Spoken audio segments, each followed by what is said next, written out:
First and foremost, retirement planning usually relates to the phase of life when a person decides to leave the workplace permanently.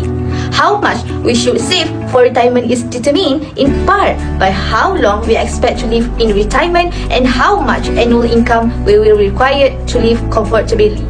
Retirement planning includes defining sources of income, estimating expenses, implementing a savings strategy, and managing assets and risks. Possible future cash flows are forecasted to determine the probability that the retirement income target can be met.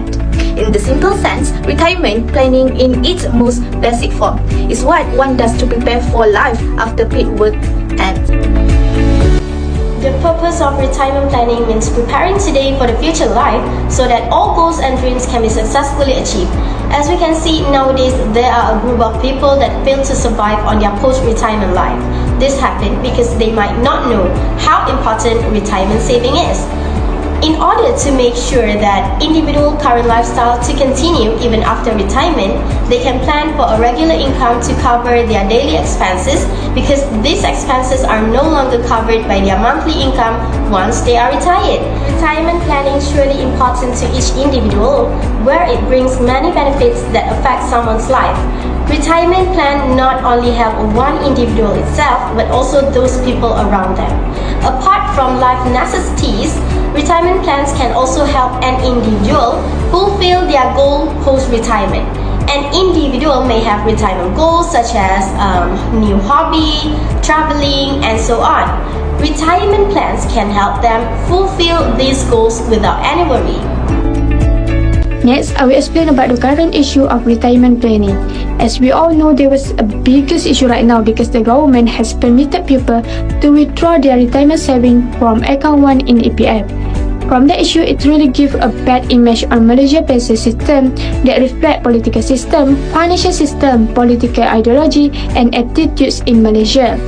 Next, as we can see from this graph, Malaysia recorded one of the highest debt to GDP ratio compared to another 3 countries. From the issue, it will affect the retirement decision on some individuals. It is because the higher of debt, they tend to ignore the priority to saving for their retirement purpose. Saving behavior and retirement also cannot be excluded. It is because most of Malaysia tend to place retirement planning at the bottom of their priority list. And lastly, as we can see from this graph, it clearly demonstrates that EPF saving had decreased over the time and reached their lowest level in June 2021. Meaning of that, there was an issue of drawdown on retirement saving as a financial asset, in which it actually happened because of the withdrawal of such retirement saving.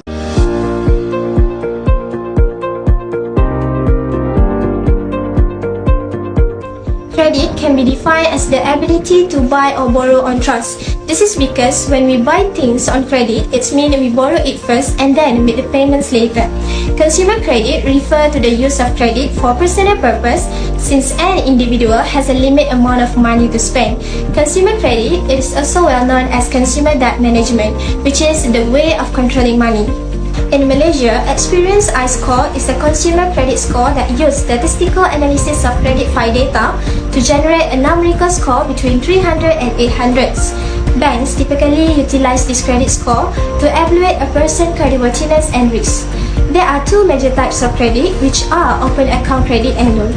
Open account credit provided by merchant or financial institutions that enable us to not bring cash. The second type of credit is loan, which is frequently further higher loans amount and longer repayment terms. The main purpose of consumer credit is to provide individuals with the funds to make large purchases by borrowing money without having to immediately come out with the cash. The second purpose of credit is to facilitate individuals to meet a financial emergency. Following that, credit offers for convenience which enables consumers to buy almost anything including clothing, medical and even college fee using credit card. First importance of consumer credit that can be assisting in process of achieving our financial objective by allowing us to afford some of the expensive product in a controlled way. Additionally, credit helps businesses satisfy customers by providing goods and services. Equally important, government also use credit by borrowing money to fund projects that boost the levels of employment and living standard. In short, credit allows consumers to be more efficient and more productive. As the COVID-19 occurs, many people have lost their job and lost their sources of income. So to survive in life, many people stuck in debt. For example, due to COVID-19, the price of medicine has increased and the government hospital has full of COVID-19 patients. So people have to go to private hospital to get treatment and forces them to make a loan. The graph shows the data for Malaysia's consumer credit and billion currency from December 1996 to September 2022. The minimum consumer credit was recorded in 1996. In 2020 and 2021, consumer credit has increased due to COVID-19. Many people need to use the credit services provided to cover their daily needs. Retirement planning is most basic form that people have to prepare for life after paid works end so that can survive in our daily life or in an emergency thing.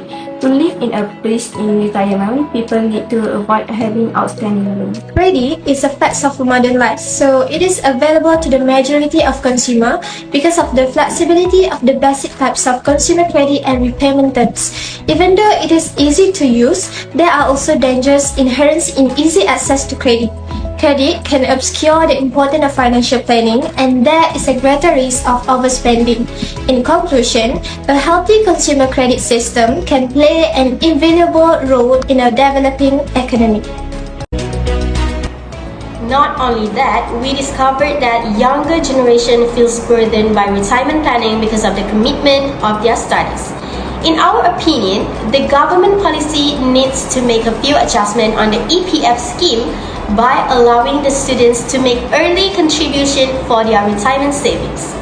Our recommendation for consumer credit planning: the credit providers need to offer a finance product to suit the customer needs and provide a customer with straightforward and direct information about the product and services.